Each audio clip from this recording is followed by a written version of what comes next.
Hello दोस्तों, कैसे हैं आप लोग। स्वागत है एक बार फिर आप सभी का वे टू एक्सेलेंसी में। दोस्तों, आज हम लोग मनोसामाजिक विकास का सिद्धांत पढ़ेंगे। Theory of psychosocial development, मनोसामाजिक विकास का सिद्धांत दो शब्दों से मिलकर बना है, साइक और सोशल। साइक यानी मन और समाज। मन और समाज के अंतःक्रिया द्वारा मन और समाज की प्रतिक्रिया के फलस्वरूप व्यक्तित्व का निर्माण होता है, या मन और समाज आपस में मिलकर के एक दूसरे के कोऑर्डिनेशन से, एक दूसरे के अंतःक्रिया के फलस्वरूप हम सीखते भी हैं। इसलिए इसे व्यक्तित्व का मनोसामाजिक सिद्धांत या सीखने का मनोसामाजिक सिद्धांत या मनोसामाजिक विकास का सिद्धांत कहा जाता है, जिसका विकास एरिक एरिक्सन ने किया है। उनका मानना था सामाजिक अनुभवों से व्यक्तित्व का विकास होता है। जीवन में जिसकी जैसी अनुभूतियां होंगी उसका वैसा ही विकास होगा। इन सभी का उल्लेख उन्होंने अपनी पुस्तक चाइल्डहुड एंड सोसाइटी, बचपन और समाज में किया है।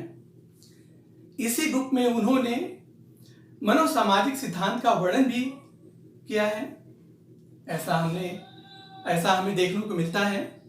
इनके सिद्धांत को ईगो साइकोलॉजी, क्या अहम मनोविज्ञान भी कहा जाता है, या ईगो साइकोलॉजिस्ट भी इन्हें कहा जाता है, क्योंकि एरिक्सन ने एड सुपर ईगो की अपेक्षा ईगो पर बल दिया। किस पर?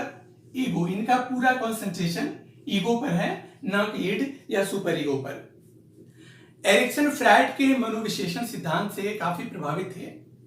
उन्हें मनोविश्लेषणवादी भी कहा जाता है। एरिक्सन ने लाइफ स्पेन डेवलपमेंट थ्योरी का विकास किया, यानी इनके सिद्धांत को लाइफ स्पेन डेवलपमेंट थ्योरी भी कहा जाता है। एरिक्सन पहले मनोवैज्ञानिक थे जिन्होंने जन्म से मृत्यु तक का विकास की अवस्थाओं का उल्लेख किया है। उन्होंने विकास की कुल 8 अवस्थाओं का वर्णन किया है। कितनी? 8। उनका मानना था विकास की एक अवधि में जो अनुभव होंगे वो आगामी विकास को प्रभावित करेंगे। यानी इनका एक स्टेज, विकास का एक स्टेज दूसरे स्टेज को प्रभावित करता है, या एक स्टेज दूसरे स्टेज से इंटररिलेटेड होता है। इसलिए इनके विकास के सिद्धांत को यूनिवर्सल भी कहा जाता है। इसमें यूनिवर्सल के लक्षण भी दिखाई देते हैं। ये सभी विकास की अवस्थाएं एपिजेनेटिक प्रिंसिपल द्वारा नियंत्रित और निर्देशित होती हैं। एपिजेनेटिक प्रिंसिपल से तात्पर्य होता यह है कि हर स्टेज की अपनी अपनी एक ऑप्टिमल टाइम होता है। क्या? ऑप्टिमल टाइम, यानी हर स्टेज की, हर अवधि की अपनी अपनी एक समय होती है, जिनमें उसी समय में उन्हें विकसित होना होता है, जो एक सीक्वेंस में एक के बाद एक आती रहती हैं। साथ ही एरिक्सन ने लाइफ क्राइसिस या आइडेंटिटी क्राइसिस पर बल दिया। इनके सिद्धांत को आइडेंटिटी क्राइसिस भी कहा जाता है। इन्होंने पूरा फोकस आइडेंटिटी क्राइसिस पर ही किया है। इनका मानना है जब दो फोर्सेस, पॉजिटिव और निगेटिव, आपस में मिलती हैं तो क्राइसिस का जन्म होता है। इसका? क्राइसिस का। इसी क्राइसिस के सॉल्यूशन से उनमें साइको सोशल स्ट्रेंथ का विकास होता है।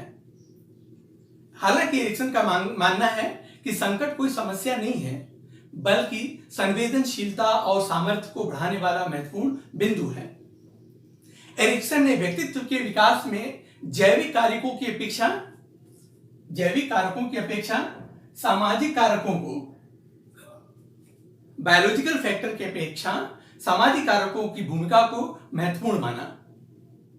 एरिक्सन व्यक्तित्व के विकास में biological factor, behavioural factor, experiential factor को कम महत्वपूर्ण माना है, जबकि फ्रायड ने बायोलॉजिकल फैक्टर और जितने भी व्यवहारवादी हैं, वॉटसन है, पावलो है, स्किनर हैं, थॉर्नडाइक हैं, सभी ने बिहेवियरल फैक्टर को महत्वपूर्ण माना है। उन्होंने सामाजिक वातावरण में सामाजिक अंतःक्रिया के फलस्वरूप जो भी अनुभव हमें प्राप्त होता है उसी के अनुरूप व्यक्तित्व का निर्धारण भी होता है। उनके स्वभाव में, उनके व्यक्तित्व में होलिज्म, पूर्णवाद, पर्यामेंटलिज्म, पर्यावरणवाद या वातावरणवाद और चेंजेबिलिटी, परिवर्तनशीलता की बड़ी भूमिका होती है। एरिक्सन ने 3R का भी विकास किया था। किसका? 3R। उनके अनुसार 3R क्या होता है? रिचुअलाइजेशन, कर्मकांडता, रिचुअल, कर्मकांड, और रिचुअलिज्म, कर्मकांडवाद। क्या होता है कर्मकांडता? रिचुअलाइजेशन क्या होता है? समाज के अन्य व्यक्तियों के साथ सांस्कृतिक रूप से स्वीकृत ढंग से अंतःक्रिया करने से है। यानी समाज के व्यक्तियों से जब हम अंतःक्रिया करते हैं तो उनके द्वारा प्रतिपादित जितनी भी सांस्कृतिक स्वीकृति हैं उनको भी हम पालन करते हैं, उनका भी अनुकरण करते हैं। रिचुअल क्या होता है? कर्मकांड क्या होता है? जब हम अपनों से बड़े बुजुर्गों के एक समुदाय द्वारा बार बार दोहराई जाने वाली महत्वपूर्ण घटनाओं को यह दर्शाने के लिए करते हैं कि हम उन क्रियाओं को कर सकते हैं तो उसे रिचुअल कहते हैं, कर्मकांड कहते हैं। अक्सर बड़े बुजुर्ग जिन क्रियाओं को करते हैं हम भी ये दिखाने का प्रयास करते हैं कि हम भी उन क्रियाओं को करने में समर्थ हैं, इन्हें रिचुअल कहा जाता है। रिचुअलिज्म, कर्मकांडवाद क्या होता है? देखिए, रिचुअलिज्म का कारण होता है रिचुअलाइजेशन में विकृति। जब रिचुअलाइजेशन में विकृति आती है तो उसे कर्मकांडवाद कहते हैं। इसमें व्यक्ति का पूरा ध्यान फिर अपने ऊपर केंद्रित हो जाता है। ठीक, अक्सर हम बिलीफ हैं, दूसरों के बिलीफ को मानते हैं, हम दूसरों पर विश्वास करते हैं, खुद पर यह विश्वास होता है कि वो हमारा विश्वास बनाए रखेगा। जब ये मिथ्या हो जाती है, टूट जाता है, तब हम सेंट्रलाइज हो जाते हैं और दूसरों का अंतभक्त बन जाते हैं। देखिए, दोनों में डिफरेंसेस क्या है? रिचुअलाइजेशन जो होता है वो सामाजिकरण का परिणाम है। रिचुअलाइजेशन किसका परिणाम है? सामाजिकरण का। जबकि रिचुअलिज्म क्या है? इंडिविजुअलिज्म का, व्यक्तिगता का परिणाम है। दूसरा हम डिफरेंस दे सकते हैं कि रिचुअलाइजेशन में व्यक्ति समाज में रहने वाले व्यक्तियों से अंतःक्रिया करता है, जबकि रिचुअलिज्म में वो अपने स्वभाव के अनुरूप अपने आप से अंतःक्रिया करता है। तीसरी महत्वपूर्ण डिफरेंसेस होते हैं कि रिचुअलाइजेशन समाज केंद्रित होता है, सोशल सेंटर्ड होता है, जबकि रिचुअलिज्म ये क्या होता है? इंडिविजुअलाइज्ड होता है, यानी व्यक्ति केंद्रित होता है। चौथा अंतर हम बता सकते हैं कि रिचुअलाइजेशन जो होता है वो सकारात्मक पक्ष है, वहीं रिचुअलिज्म है वो नकारात्मक है।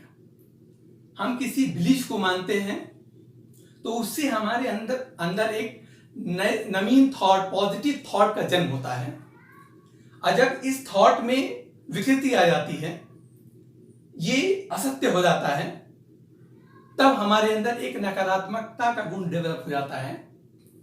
हम उन चीजों से पलायन कर लगते हैं, हटने लगते हैं, हम स्वयं पर केंद्रित हो जाते हैं, और स्वयं पर केंद्रित होने के कारण हम दूसरों पर अंधभक्त बन करके उसका भक्त बन जाते हैं, अपने आप को उसके प्रति सरेंडर कर देते हैं। जैसे महाभारत में दुर्योधन का आपने देखा होगा, उसकी पूरी की पूरी जो लाइफ स्केच है वो शकुनी द्वारा ऑपरेटेड है, जबकि वही पांडव वो अपने आप पर भी भरोसा है, उन्हें धर्म पर भरोसा है, उन्हें सत्य पर भरोसा है, और सत्य के साथ देने वालों पर भरोसा है। ये बिलीफ एक पॉजिटिव, सकारात्मक है। फिर मिलते हैं इसी सीरीज के स्टेजेस के साथ कि 8 कौन कौन सी अवस्थाएं हैं, उनके क्या क्या गुण और लक्षण हैं। तब तक के लिए गुड लक।